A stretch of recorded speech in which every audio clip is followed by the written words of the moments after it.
तो हम आ चुके हैं आपके लिए लेकर एक नया टॉपिक जिसे हम कहते हैं मोलैलिटी, और इसको पढ़ेंगे ये हमारे क्लास 11 और 12 दोनों क्लासेस में है। तो आज हम जानेंगे मोलैलिटी के बारे में। मोललता है क्या चीज। तो मोललता आज हम पढ़ेंगे। मोललता, मोललता, जिसको इंग्लिश में हम कहते हैं मोलैलिटी। मोलैलिटी, MOLALITY, मोलैलिटी, मोललता। तो मोललता किसे कहते हैं, इसकी परिभाषा जाने तो हम कह सकते हैं कि प्रति 1 किलोग्राम विलायक में उपस्थित विलेय की मोलों की संख्या को हम मोललता कहते हैं। तो इसको हम लिख सकते हैं, लिखना चाहें तो प्रति 1 किलोग्राम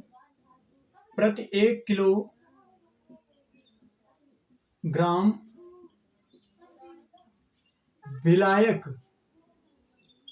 में उपस्थित, प्रति 1 किलोग्राम विलायक में उपस्थित विलेय की मोलों की संख्या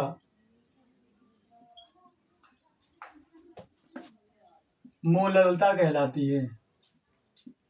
मोललता कहलाती है। क्या कहलाती है? मोललता कहलाती है। तो इसको हम इंग्लिश में कहना चाहे तो कह सकते हैं कि moles of solute, moles of solute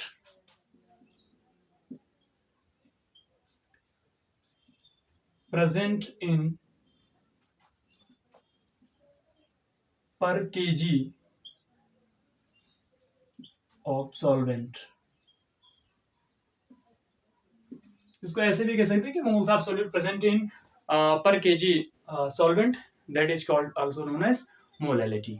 तो मोलैलिटी के बारे में जाना हम इसको करते हैं। यदि इसका हम सूत्र लिखना चाहें तो फार्मूला लिखना चाहें तो फार्मूला देखो इसको कैसे लिखते हैं। फार्मूले को हम पीछे से पढ़ते आएंगे कि मोललता बराबर क्या हो जाएगा, मोललता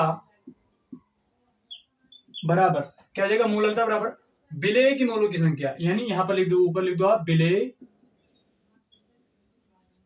की मोलों की संख्या और बटे विलायक का भार केजी में। आप इसको लिखो तो विलायक का भार किस में ले लेंगे, इसको केजी में लेंगे। विलायक का भार केजी में। और मोल क्या है, मोल को हमने एक लेक्चर में इसको कवर्ड किया है बेसिक केमिस्ट्री में, उसको वहां से पढ़ सकते हैं। मोलैलिटी को हम स्मॉल एम से निरूपित करते हैं। तो विलेय की मोलों की संख्या को कहते हैं नंबर ऑफ सोल्यूट कहते हैं, moles of solute, number of N mole of solute, इसको ऐसे लिख सकते हैं, ठीक है। अपान विलायक की मोलों की संख्या, विलायक का भार W सॉल्वेंट, ऐसे लिख सकते हैं सॉल्वेंट, और ये किलोग्राम में होगा। यदि इसको हम लिखना चाहें तो ऐसे लिख सकते हैं नंबर ऑफ सोल्यूट, मोल्स बराबर क्या होता है, नंबर एस बराबर होता है W अपान M होता है, यानी मोल बराबर भार बटे भार होता है। तो नंबर ऑफ सोल्यूट क्या हो जाएगा, WS अपान MS। MS क्यों लगा रहे हैं, क्योंकि ये सोल्यूट के लिए है। अपान W सॉल्वेंट, तो यहां पर आप लिख देंगे W और सॉल्वेंट, और ये किलोग्राम में, इसको तो ग्राम में आपको बदलने के लिए आप क्या करें, इसमें बटे 1000 से आप भाग कर दें। अब ये आपका जो वैल्यू हो गया वो ग्राम में हो गया। अब इसको आप क्या करेंगे, इसको यदि इजी करना चाहें तो इजी करने के लिए हम क्या करेंगे, इक्वल टू हो जाएगा क्या, WS प्रथम पद को चतुर्थ से और द्वितीय को तृतीय से आप कर दीजिए। तो WS इंटू 1000 और बटे क्या हो जाएगा, MS into W solvent, W solvent, और ये किसमें है, ग्राम में है। तो ये हमारा क्या हो जाएगा, मोलैलिटी बराबर, मोलैलिटी बराबर ये हमारा सूत्र निकल पा रहा है। जहां पर है क्या क्या चीजें, मोल बराबर भार बटे अणुभार होता है, ये इक्वल टू क्या लिख सकते हैं, भार बटे अणुभार। तो ये हो गया हमारा। और इसमें हम देखते हैं जहां पर M equal to small m क्या है, वेर स्मॉल m जो आपका है वो मोललता है। क्या है, मोललता। आपका यहां पर WS क्या है, विलेय का भार, WS विलेय का भार। MS क्या है, विलेय का अणुभार, विलेय का अणुभार। आपका डब्ल्यू सॉल्वेंट क्या है? डब्ल्यू सॉल्वेंट आपका है विलायक का भार, विलायक का भार। बस, तो आसान तरीके से इसको हमने ज्ञात कर लिया। यानी प्रति किलोग्राम विलायक में उपस्थित विलय की मोलक संख्या क्या कहलाती है? मोललता कहलाती है। चलिए इसको आप नोट कीजिए।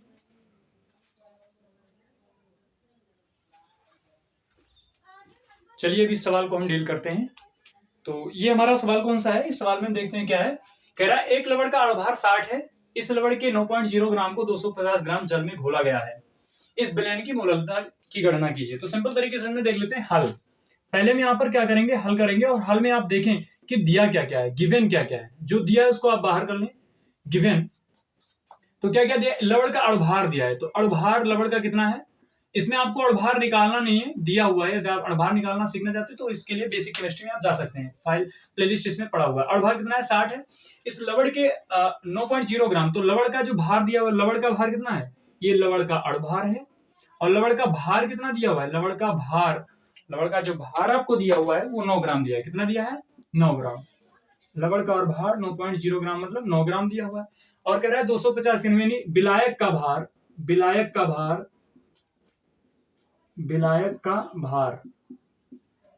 कितना दिया हुआ है? कह रहा है 250 ग्राम जल में घोला गया है। विलायक का भार आपको कितना दिया हुआ है? 250 ग्राम दिया है। कितना दिया है? 250 ग्राम दिया हुआ है। ठीक, तो इसमें आपको कह रहा है कि इस विलयन की मोललता की गणना कीजिए। तो मोललता की गणना कैसे करना है? आपको सूत्र लगा देना है। मोललता का सूत्र M बराबर आपको ज्ञात करना है। और मोललता का सूत्र क्या होता है? M इक्वल टू, अभी हमने लिखा है WS अपान MS गुणे 1000 और बटे W सॉल्वेंट। और ये जो हमारा वैल्यू होता है वो किसमें होता है? ग्राम में होता है। तो WS का आपको मान कितना दिया हुआ है? WS जो आपको दिया हुआ है वो 9 ग्राम दिया है। कितना दिया है? 9 ग्राम गुणे 1000 और बटे ये कितना दिया? अणुभार कितना दिया हुआ है? 60 और गुणे W सॉल्वेंट कितना दिया है? 250 दिया हुआ है। 250 को 1000 से कैंसिल आउट करोगे तो कितना हो जाएगा? 4 हो जाएगा। और 9 चौक कितना हो जाएगा? 36 और बटे 60। इसको जब आप डिवाइड करोगे तो M इक्वल टू कितना हो जाएगा? 0.6 मोलल। कितना हो जाएगा? 0.6 मोलल। तो आई होप ये सवाल आपको समझ में आया होगा। आप इस सवाल को लिखिए और फिर मिलते हैं अगले वीडियो में। तो आपने इस सवाल को देख लिया होगा और फिर मिलते हैं हम अगली वीडियो में अगले टॉपिक के साथ। धन्यवाद।